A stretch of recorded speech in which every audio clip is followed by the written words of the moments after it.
Hey guys, so I guess it's still Docs Warrior here, and yeah, after the first video that I made, the reception was clearly very, very good, and I will be continuing the series with this episode, obviously. So yeah, actually, firstly, what I wanted to quickly talk about was where my name came from. So my first name was Docs Warrior, like I told you guys.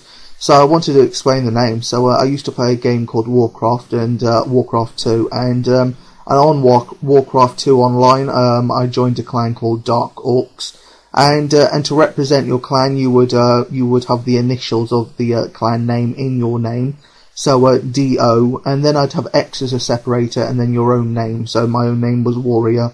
So Docs Warrior. That's how the name came about. And yeah, I went with that name as I started RuneScape. I'm glad that I'm not using it anymore, but there's a good reason why I don't use it, and I'll explain that in a later episode. But yeah, so after woodcutting, trying to make money woodcutting, I was always looking for a new way to make money, better money, obviously. You're always looking for the next opportunity, and I'm not quite sure what I did. I mean, I know there's a huge gap between what I did from woodcutting to when I finally started mining coal in Barbarian Village, but I can't remember exactly what. Obviously, I would have made a decent amount of money by killing monsters. I mean, obviously, that's always a great way to make money. But yeah, I can't remember exactly what I did. But yeah, basically, the next thing that I would do that I do remember on how I was making money at the time was by mining coal at Barbarian Village, and there used to be 5 coal rocks, and they would all have infinite coal. But for some reason, we believed that it would be better to mine a rock, get a piece of coal, and then move on to another rock, because once one paid out, it wouldn't pay out again very soon. So we had that kind of mindset, and I don't know why, but anyway, that's how we used to mine back then. And yeah, we would go round in circles in a cycle, clockwise or anti-clockwise, either way. And yeah, we'd usually actually follow everybody else. So if everybody else was going anti-clockwise, that's the way we would go. And that was the unusual thing about mining and pretty much every activity back then is because we had no grand exchange. We did have a marketplace, but because it wasn't as easy to get around RuneScape as it was then, the best source, if you wanted something, if you wanted any material, the best place to get it was to go straight to the source. So the traders would come to the mining rocks and they would spam their buying messages. And every time we got a piece of coal, we would sell instantly, because getting coal was extremely hard back then, partially because obviously we were all low levels. We were barely just coal mining level rather. And also we all had generic pickaxes, and we have no idea how good the pickaxe is compared to the current bronze, iron, and etc. pickaxes. But I would assume they were pretty bad, and yeah, I would be happy to probably get around 10 coal an hour. That's how bad it used to be. So 1 every 6 minutes, probably not that extreme, but it was that hard to get coal. And so every time you got a piece of coal, you would sell it instantly to hopefully one of the traders that would almost be standing right next to you, if not mining with you, if they were sensible enough. But most of them were merchant sellers, so most of them didn't have the level, and they would just be there spamming messages trying to receive the coal. Who knows if they actually used it or not? I certainly don't know. But at one stage I did start to become that trader. But at this stage I was still mining the coal. And yeah, in Barbarian Village, what I remember of it was that it seemed to be definitely one of the hubs of RuneScape. Partly because obviously the map was significantly less in size. So Falador would be the cut-off mark all the way to the west, and Varrock would be the cut-off mark all the way to the east. So the map was far more limited than it is now. So I guess Barbarian Village just had more of a chance to gain more of the population going towards it, and it did, because there was so much to do at Barbarian Village. There was the pub where you could cook your food. You could kill the barbarians with either melee, and then it was also a great training spot for rangers and mages, and then like I said, there's the coal mining spot. It's also where I believe you would have to start crafting. I don't think you could start crafting any other place than by using the pottery kilns in the area. And then there was also the trout and salmon fishing spot, and that was an extremely popular spot.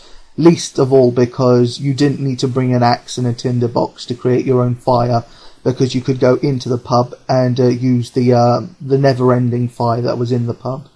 Another thing I remember is that you kept having to click on the rocks and also the fishing spots, I guess, for each attempt to catch a fish or to mine a piece of coal. You would have to keep clicking, and that was one of the annoying things about the game back then. But that's also one of the things that made the game a lot harder. And basically, people getting levels back then, they really deserved each and every level because they had to really work for it. Especially when you were above coal level and you were mining with coal.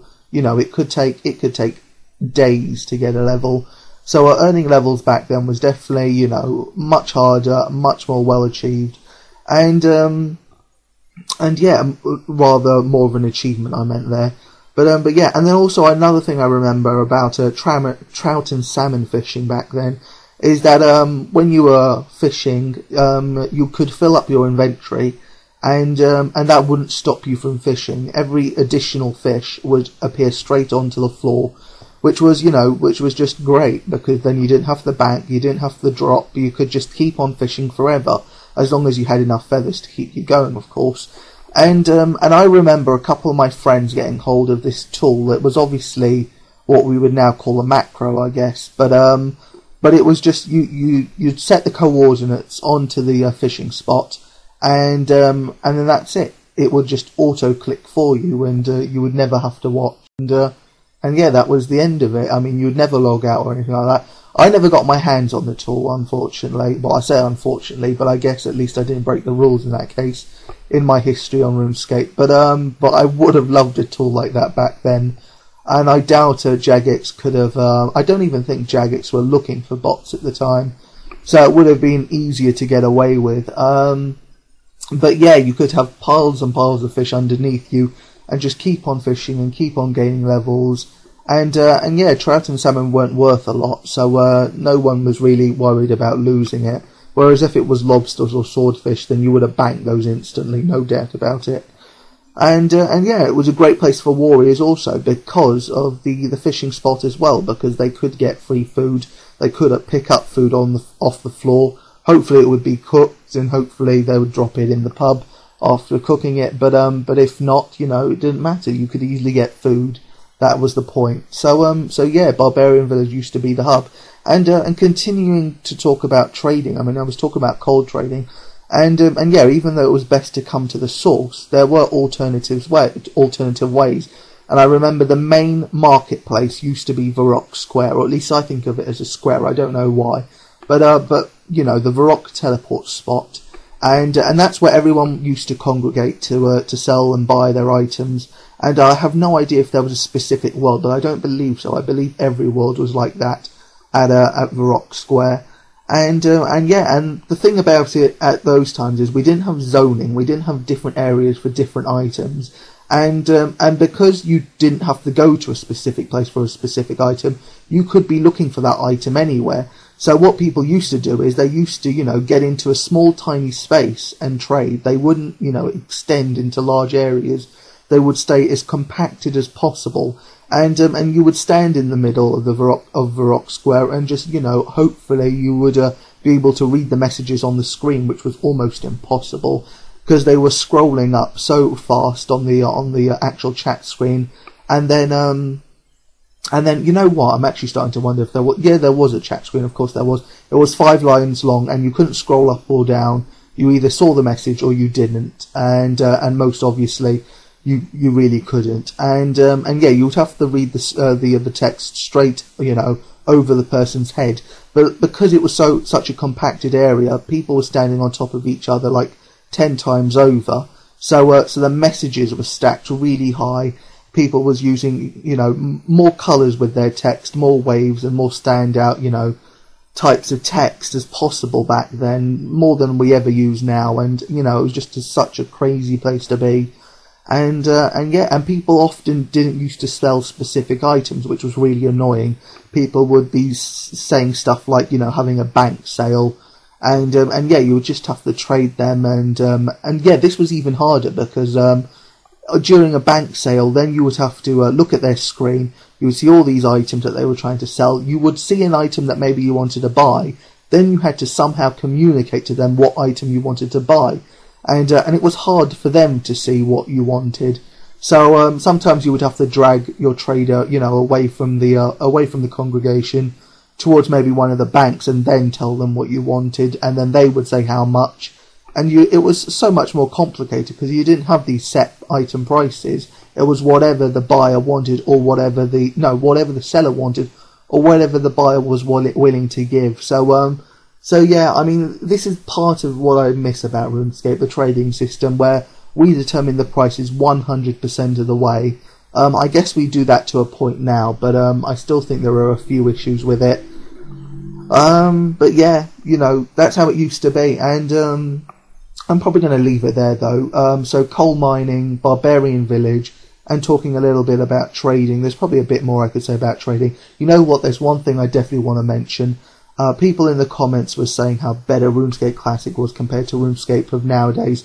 But I've been thinking about it a lot, because now this is important to me. If I want to continue the series, I need to think about the past more and more. And the more I think about it, the more I start realising how inferior RuneScape Classic really was, how infuriating it was. People have it in their head that the past was the best, but it's not true. At least I see a lot of places where the game has improved, and one of those ways is the actual cash system. So now we can take out as much cash as we want. We can take an exact, specific amount of cash out. But back then, you would have to take cash out in 1s, 5s, 25s, 100s. I think those are the figures anyway. You could also, keep your mouse clicked onto the cash so that it would go up gradually. And, the longer you kept your cash clicked, the faster it would go up. And then you would just hope to get it at the right amount. And to get into those really high amounts, you would have to do that. That was the only way. There's no way you could keep clicking, raise your money in the thousands on the trade screen, or even in the bank, to get a specific amount. You would actually have to keep your finger clicked on it, so that it would go up, all the way up to wherever you wanted, to a rough amount, and then go back down and up and down and up and down, until you finally got that figure that you wanted it to be on. So yeah, that's one thing I definitely appreciate about RuneScape now, and that's pretty much post-classic, and that is that I can, withdraw a specific amount of money rather than having to spend hours putting up a figure.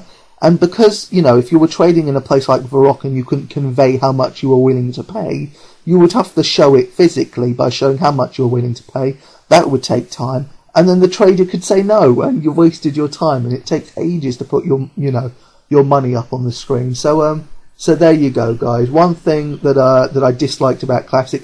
There are lots more things that I can think about that I appreciate about RuneScape now. Sure, the game is easier, but there are some elements that are easier that you appreciate, and one of them is withdrawing and depositing cash. Anyway, I'm definitely going to leave it there now. I think this video has gone on way too long. So thanks for watching, guys, and until next time, see you around.